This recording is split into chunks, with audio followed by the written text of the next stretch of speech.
नमस्कार. प्राध्यापक ओंकार जोशी. आज आपण माध्यमाचा आपल्या पाल्याच्या शैक्षणिक प्रगतीवर होणारा परिणाम किंवा त्यांनी आपल्या पाल्याची खरंच प्रगती होते का, किंवा त्याने निवडलेल्या माध्यमामुळे त्याच्या शैक्षणिक प्रगतीमध्ये आपल्याला अडथळे निर्माण होत आहेत का, आणि तो शिक्षण जगण्याऐवजी ओझं म्हणून शिकतोय का, या काही प्रश्नांचा आपण आज आढावा घेऊया. की त्याच्यामध्ये शिक्षण घेत असताना माध्यमाची भूमिका महत्त्वाची असते का, यावर्षी मी निवडलेल्या माध्यमाचा मला पुढच्या वर्षी काही फरक दिसला का, फायदा झाला की तोटा, माझ्या पाल्याची प्रगती झाली की अधोगती.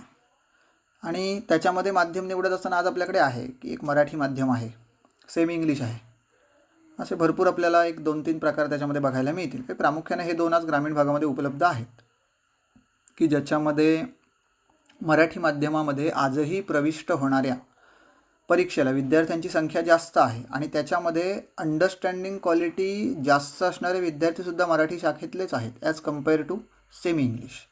मग आपण आपल्या पाल्याला मिळणाऱ्या गुणपत्रकाचं कुठेतरी सॅक्रिफाईस करतोय का, ते जे पर्सेंटेज आहेत ते अजून 10वीचा निकाल लागला, 12वीचा लागला, तर या निकालामध्ये साधारणतः एक 10 ते 12% मुलं 90% वरती होती. 90%पेक्षा अधिक गुण त्यांनी प्राप्त केली. त्याच्यामध्ये आजही मराठी माध्यमातली मुलं जास्त प्रमाणात आहेत as compare to semi English. मग जेव्हा ते 11वीला ॲडमिशनला गेले तेव्हा त्यांना ॲडमिशन हे विचारून झालं का की तू सेमीचा आहेस की मराठीचा आहेस, की त्याचं पर्सेंटेज विचारून झालं, तर याचं साहजिक उत्तर येईल की पर्सेंटेज विचारून झालं. मग ज्याने कोणी आपल्याला सल्ला दिलेला होता की तू आत्ता सेमी घे, तुला पुढे फायदा होईल, तर आपल्याला फायदा झाला का, या प्रश्नाचं उत्तर तुम्हाला याच्यामध्ये मिळेल. नाही झाला. माझ्या पाल्याची प्रगती झाली का, प्रगती झाली, परंतु त्याच्यामध्ये त्याला जास्त अभ्यास करून जे मिळणारं फळ होतं ते मिळालं नाही.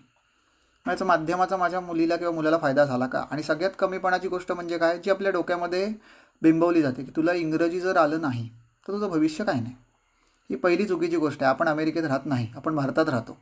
आज ते प्रामुख्याने प्रादेशिक भाषा, प्रादेशिक अस्मिता जिवंत आहे. मग त्याचा शिक्षणावर काही परिणाम होतो का, हो 100% होतो. आजही तुम्ही गेलात तर तुमचं जे भविष्य आहे, नोकरी म्हणा, व्यवसाय म्हणा, प्रामुख्याने तुमच्या भाषेमध्येच तो डेव्हलप होणार आहे. इनडायरेक्टली आज हेच पालकांना माहिती नाही आहे की माझा मुलगा का शिकतोय, त्याचा वाय क्लिअर आहे का, तर नाही. तो पहिली झाली म्हणून दुसरीत जातो, दुसरी झाली म्हणून तिसरी, चौथी, 5वी, 6वी, 15वी, 16वीपर्यंत तो शिकतो. डिग्री कंप्लीट झाली की जसं पालकांनी सांगितले नाहीत, आईने बाबांनी, की तू नोकरी कर, म्हणून तो नोकरी करणार आहे. बाकी त्याला व्हॅल्यू झिरो आहे. तर सगळ्यात पहिली गोष्ट व्हाय क्लिअर म्हणजे नक्की काय रे, की मी शाळेत का जातोय आणि मी जे माध्यम निवडले त्याच्यामध्ये माझ्या पाल्याची प्रगती होती की अधोगती होती. आजही हा प्रश्न अनुत्तरित आहे की भरपूर जण सल्ला देताना दिसतात, माझी ताई, माझा दादा, माझ्या वहिनीचा नवरा, माझे काका, भरपूर एक्सेट्रा एक्सेट्रा, की तू सेमी घे, तुला पुढे फायदा होईल. पण या प्रश्नाचं उत्तर अनुत्तरित आहेत जे अजून कोणी देऊ शकलेलं नाही आहे की पुढे म्हणजे कुठे फायदा होईल. कारण 8वीला ज्यांनी सेमी घेतलं होतं तो 10वीला त्याचं 25% नुकसान झालं, ते त्याला सर्टिफिकेट आयुष्यात एकदाच मिळणार आहे. किती वेळा मिळणार आहे, एकदाच. जेव्हा जर समजा उद्या त्याला नोकरीला गेला तर त्याला तिथला साहेब हे विचारणार नाही आहे, जो तिथला बॉस असेल तो, की तू मराठी मीडियममधला आहेस की इंग्लिश मीडियममधला आहेस. तिथे काय विचारणार आहे, तुझी अंडरस्टँडिंग लेवल काय आहे, तुला किती पर्सेंटेज मिळाले, याच्यावर त्यांना अंदाज बांधता येईल. मग त्याच्यामध्ये सेमीमध्ये मी होतं, मला इंग्लिशमधनं होतं 2-3 सब्जेक्ट. मग माझा काही व्यावसायिक शिक्षणावर इंग्रजीमध्ये त्याचा फायदा झाला का, तर नाही आहे. व्यावसायिक शिक्षण पूर्ण वेगळं आहे आणि शिक्षणातलं इंग्लिश पूर्ण वेगळं आहे. त्याच पालकांनी थोडंसं कन्फ्युजन केले नाही त्या ह्याच्यामध्ये, ते दोन्ही एकत्र केले नाहीत, त्याची सांगड घातली नाहीत की माझ्या मुलाला आत्ता भले 15 मिळतील पण त्याला पुढे जाऊन 50 होणार आहे ते माध्यमातनं. हा गैरसमज आहे मोठा. त्याला आत्ताच जमत नाही आहे, कारण एक लक्षात घेत नाहीत ते, या वर्षीचा सिलेबस पुढच्या वर्षी वाढणार आहे का कमी होणार आहे, 100% वाढणार आहे. मग त्याला आत्ता जर 15 आहेत तर पुढच्या वर्षी 25 होतील का 30 होतील, नाही ते अजून खाली येणार आहेत, कारण ऑलरेडी त्याला आत्ता कळलेलं नाही आहे त्या भाषेतनं. मी भरपूर जणांना हे बघितलं आहे की त्याने अभ्यास केली होती, त्यांना येत नाही अशातला भाग नाही आहे. त्यांना व्यक्त होता येत नाही. आता व्यक्त होतात नाही म्हणजे हा काय प्रॉब्लेम आहे का? अजिबात नाही प्रॉब्लेम माझ्या हिशोबाने. हा प्रॉब्लेम असूच शकत नाही. प्रत्येक व्यक्तीचं प्रत्येक भाषेवर प्रभुत्व असतं, बरोबर आहे ना? त्या हिशोबात आता माझं प्रभुत्व मराठीवर आहे, मग याच्यामध्ये काय चूक आहे? काहीच चूक नाही आहे. मराठीवरच असणार आहे ना, स्वाभाविक आहे. 10मधल्या आज 9 मुलं व्यवस्थित मराठी बोलतात आज आपल्याकडे, पण हे कुठेतरी कन्फ्युजन झालं आहे की मग इंग्लिश घ्यावं का, सेमी घ्यावं का, नाही कसा फायदा होतो. अरे काय होतो याचा तुम्ही आढावा घ्या ना. हां, ज्याचं बेसिक क्लिअर आहे, ज्याला प्रॉपर मराठी लिहिता येतं, त्याचं इंग्लिशमधनं पर्सेंटेज खाली येत नाही आहे, तर त्यांनी सेमी घेतलं तर फार फार तर पुढे गेल्यावर इंग्लिशमधनं त्याचे शब्द ओळखीचे होतील. ह्याच्या व्यतिरिक्त काही होणार नाही आहे. त्या हिशोबात अभ्यासाच्या दृष्टीने बघितलं तर एज्युकेशन पर्पजने व्यावसायिक म्हणाल तर आत्ता जो इंग्लिशचा अभ्यासक्रम आहे त्याचा आणि तुमच्या पुढील भविष्यातल्या इंग्लिशचा दुरान्वये काही संबंध नाही. कारण व्यावसायिक इंग्लिश वेगळं आहे आणि पूर्ण आपलं शिक्षणातलं इंग्लिश वेगळं आहे. ह्या दोन्ही गोष्टी ज्यांनी कन्फ्युजन केली नाहीत. पहिलं म्हणजे काय, 50% अधिक मुलांना दादा ताई बहीण ह्यांना त्यांचं फील्ड सोडून माहितीच नाही. इव्हन त्यांच्या फील्डमधली पण त्यांना माहिती नाही की कन्फ्युजन केलं जातं, पाल्यांना कन्फ्यूज केलं जातं. याचा रिझल्ट काय होतो, ती 12वीला कशी कशी पास होतात. मी आज भरपूर पालकांना बघितलं की त्यांनी भरपूर मुलांना आज ग्रामीण भागामध्ये 60% सुद्धा क्रॉस करता येत नाही. त्याचं मुख्य कारण काय, माध्यम. त्याच्यामुळे त्यांची चूक आहे का? नाही, पालकांची चूक आहे. मुलांची काय चूक नाही याच्यामध्ये. त्यांना चांगलं बरोबर हे काय कळतच नाही आहे, कारण त्यांचं ते वय नाही, अजून त्यांना 18 वर्ष पूर्ण व्हायची आहेत. पालकांनी योग्य वेळी त्याचा कल बघून त्याचं माध्यम निवडणं गरजेचं आहे. ॲज कम्पेअर टू तुम्ही दादा ताई आणि एक्सेट्रा यांचा सल्ला घेण्यापेक्षा शैक्षणिक काउन्सिलर आहेत, तुमच्या आजूबाजूला कोणतरी असेल जे आज आपण काम करतोय की त्या मुलाच्या अंडरस्टँडिंग पद्धतीवरनं त्याचं तुम्ही मीडियम ठरवा. तुम्ही स्वतःहून ठरवायला जाऊ नका. जेव्हा एखादा काउन्सिलर सांगतो, आम्ही भरपूर पालकांना सांगतो की तुम्ही याचं मीडियम बदला, तुम्हाला रिझल्ट चांगला मिळेल. हे मी आमच्यासाठी सांगतोय का त्याच्यासाठी सांगतोय? अरे त्याच्यासाठी सांगतोय. जेव्हा व्यावसायिक दृष्टिकोन तुम्ही निवडता तेव्हा सगळ्यात मोठा इम्पॉर्टंट पॉईंट ऑफ व्ह्यू असतो की त्या विद्यार्थ्याची प्रगती होते का. त्याचा आलेख तपासताना जर माध्यममध्ये येत असेल, तो सांगतोय मला सरांनी शिकवलेलं कळतंय पण मला लिहिता येत नाही. मग आता त्याच्यावर सोल्युशन काय? अरे जर आपल्याकडे इंग्लिशच भाषा असती तर ह्या प्रॉब्लेमवर अभ्यास करता आला असता, पण आपल्याकडे मराठी मीडियम आहे. पण महाराष्ट्रात राहतो ना, छत्रपतींची भूमी आपण म्हणतो. शिवाजी महाराजांच्या काळामध्ये जर तुम्ही असं वावरून असं बोलला असतात तर हे योग्य होतं का? नव्हतं. मग आता व्यावसायिक दृष्टिकोन आल्यानंतर ठीक आहे, काळाची तुलना केली तर तेव्हा हे नव्हतं, मग आता शिकायचंच नाही का? हे तुम्ही एक डोक्यामध्ये जो पॉईंट टाकलेला आहे की माझ्या मुलाला जर इंग्लिश आलं किंवा इंग्रजी आलं तरच तो हुशार, नाही तर तो ढ, त्याला पुढे मार्केटमध्ये गेलं किंमत नाही. ह्या गोष्टी चुकीच्या आहेत. 8वीला सेमी घेतलं आणि 10वीला काय फायदा झाला का? नाही झाला. त्याचे पर्सेंटेज 20% कमी झाले. किती टक्क्यांनी? 20%. तुमच्या आजूबाजूला चौकशी करून बघा. त्याला स्वतःला प्रश्न पडला नाही. मग त्यांनी काय केलं, त्यांनी 11वीला परत सेमी घेतलं. 11वीला सेमी घेतल्याचा त्याला काय फायदा झाला का? नाही. तो 12वीला 40%वर आला, 50%वर आला, 60%वर आला. आज किती पर्सेंट मुलं तुमच्या आजूबाजूला आहेत की जी 80%पेक्षा जास्त आहेत. ती कॉम्पिटिशनमध्ये अजूनही आहेत. तुम्ही म्हणाल तर मार्क्सद्वारे तुमचं कॅरेक्टर जरी डिफाईन होत नसलं तरी मार्क्स एवढं नक्की सांगतात की तुमच्या मुलाला किती कळलं आहे. मग जेव्हा मी एखाद्या ठिकाणी इंटरव्ह्यूला जातो, तुम्ही नोकरीचं म्हणताय म्हणून की तुम्हाला इंग्लिश माझ्या मुलाला यायला पाहिजे म्हणून, तर तेव्हा तिथे माझ्या मुलाला 38% मिळालेत म्हणून तुम्ही एखाद्या ठिकाणी इंटरव्ह्यूला जाल आणि तेव्हा तिथे तुम्हाला ते विचारणार आहेत का की तुझं सेमी होतं का मराठी होतं? हे त्या मार्कशीटवर नमूद करून येणार आहे का? नाही येणार आहे. हे आपल्या मनाचे खेळ आहेत. कुठेतरी विचार करण्याची पद्धत बदलणं गरजेचं आहे. कुणीतरी सांगितलं की आज सेमी घेतलं तर तुला पुढे फायदा होईल, ह्या गोष्टी चुकीच्या आहेत. सेमी फक्त काय आहे की ज्यांना सारासार विचार करण्याची बुद्धी ज्यांना ऑलरेडी आहे, ज्याला आपण बोर्न टॅलेंट म्हणतो. हे 10 जणांकडे एकामध्येच असतं. आउट ऑफ 10, आउट ऑफ 100 9 और 10, 100रातली फक्त 9 ते 10 मुलं की ज्यांना याचा फायदा होतो. मग त्याच्यामध्ये माझं पाल्य बसतं का? सेमी घेणं वाईट आहे का? अजिबात नाही. पण त्याने जर तुमच्या मुलाची प्रोग्रेस निगेटिव्ह होणार असेल, कन्सेप्ट जड जाणार असतील, तर त्या सेमीचा फायदा काय? काहीच फायदा नाही आहे. ज्याला बेसिक इंग्लिश, काही जणांना बेसिक इंग्लिश येतं पण पुढचं जे आहे ते येत नाही, त्याच्यामध्ये काय चुकीचं आहे का? अजिबात नाही आहे. पुढच्या गोष्टी बाहेर तुम्हाला गेल्यानंतर 4 चौघांमध्ये बोलल्यानंतरच येणार आहेत, डायरेक्ट येणार नाही आहेत. ह्या गोष्टीचा कुठेतरी विचार करणं गरजेचं आहे. त्यामुळे शिक्षण घेत असताना माध्यमाची भूमिका महत्त्वाची आहे. एंड ऑफ द डे जे तुमच्या मुलाला 10वी-12वी डिग्री सर्टिफिकेट एकदा मिळणार आहे. ह्याच्यामध्ये आता एक गैरसमज होतो की एक कुठेतरी डोक्यामध्ये बिंबवलं गेलं आहे की आत्ता जर त्यांनी इंग्लिश घेतलं नाही तर त्याला पुढे शिक्षणाला हे मिळणारच नाही. तुम्ही डिग्रीपर्यंत दोन्ही माध्यमांमध्ये शिक्षण अवेलेबल आहे. मग त्याच्यामध्ये काही तूट आहे का? इंग्लिशवाल्यांना प्राधान्य, मराठीवाल्यांना प्राधान्य अजिबात नाही आहे. जो ज्या पद्धतीने किंवा ज्या भाषेतनं शिकवलं जातं, ज्याला ज्या भाषेतनं सोपं जाईल त्याला ते माध्यम निवडायचं स्वातंत्र्य आहे. डिग्री सर्टिफिकेटवर कुठेही लिहून येत नाही तुम्ही माध्यम कुठलं निवडलं. आता डिग्री सर्टिफिकेटवर हेच लिहून येतं आजही की तुम्हाला किती त्याच्यामध्ये डिग्रीमधलं कळलं आहे. मग ते आपण कुठेतरी सॅक्रिफाईस करतो आहे का? कशासाठी? कोणाच्या तरी सल्ल्यावर ना. सल्ला काय की आत्ता जर तू सेमी घेतलंस तर पुढे तुला फायदा होईल. पुढे कुठे माहिती नाही. सल्ला देणारा किती शिकला आहे माहीत नाही. सल्ला देणारा त्याच्या फील्डमध्ये किती आहे सक्सेसफुल माहीत नाही. ह्या सगळ्या गोष्टींवर प्रकाश टाकणं फार गरजेचं आहे ॲज अ काउन्सिलर म्हणून.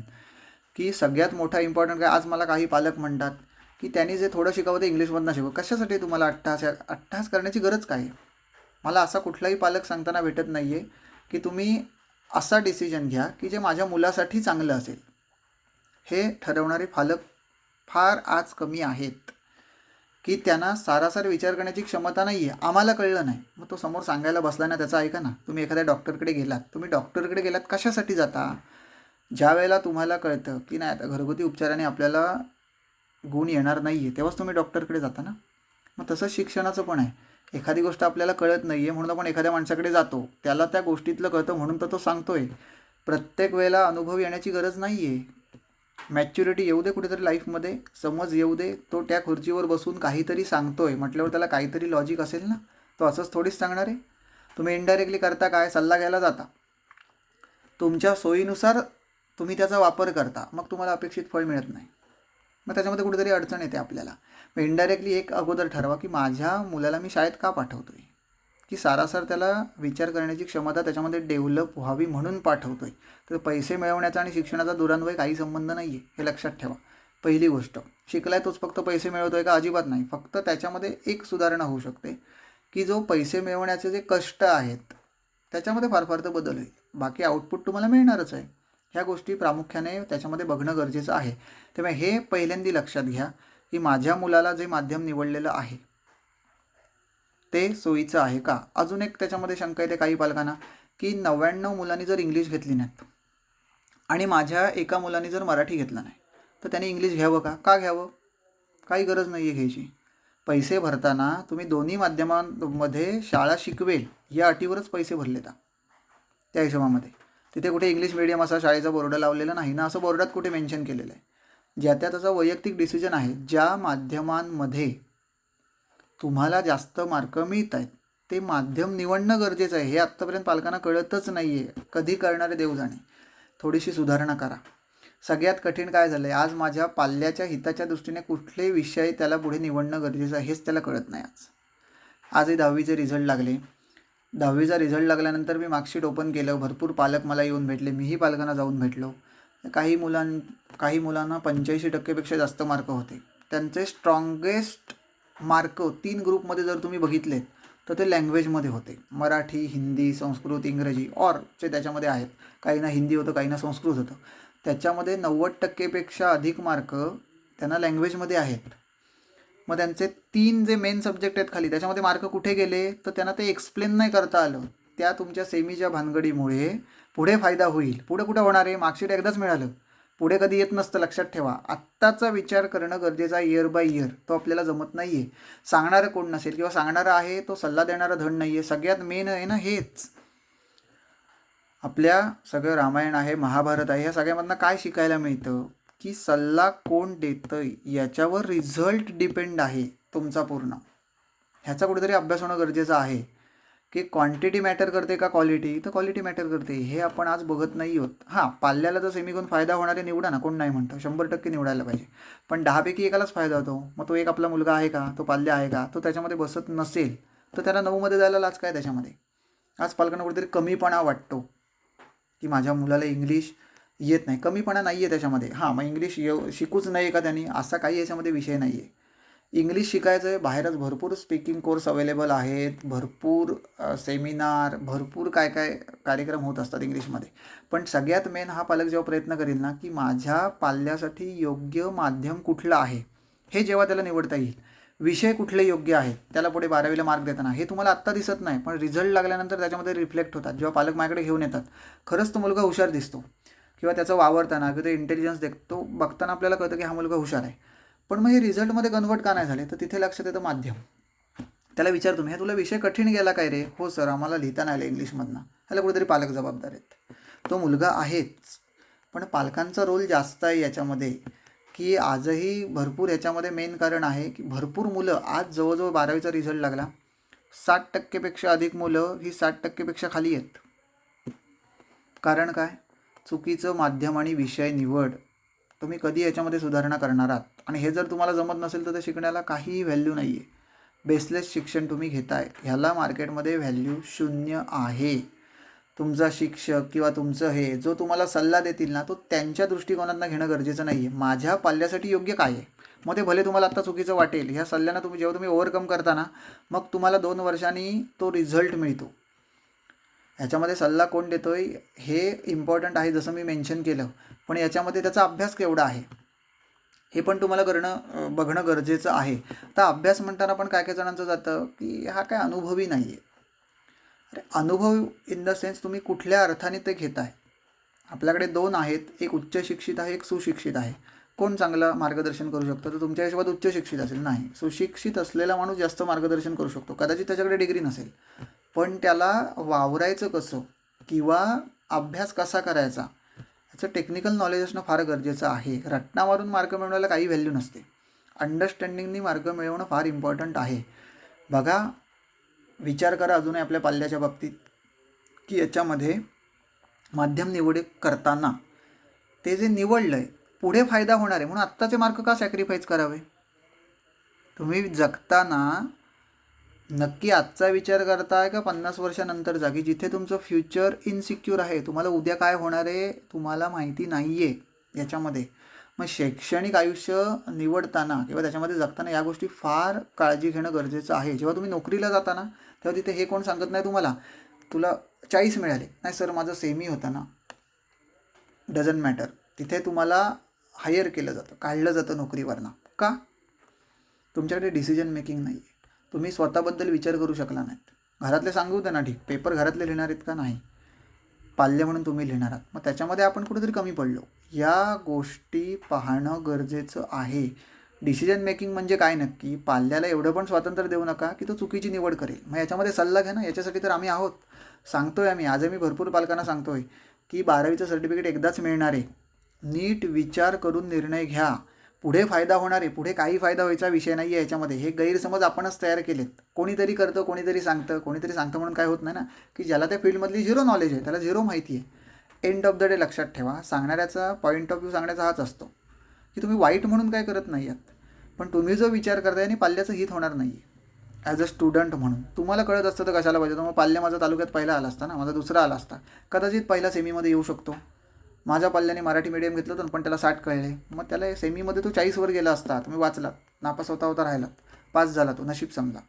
असाही विचार करणारे पालक आहेत. काय चुकीचं आहे त्याच्यामध्ये? अजिबात काय चुकीचं नाही. मग एक लक्षात घ्या, माध्यम निवडल्यानंतर जर त्या माध्यम निवडीचा सकारात्मक बदल आपल्या पाल्यामध्ये दिसून येत असेल तर ते योग्य आहे. पण जर तो नकारात्मक जास्त असेल, त्याला ते जमत नाही आहे, झेपत नाही आहे, तर त्याचा भार पाल्यावर देऊ नका. याचे दूरगामी परिणाम आपल्याला त्याच्या भविष्यावर दिसून येतील.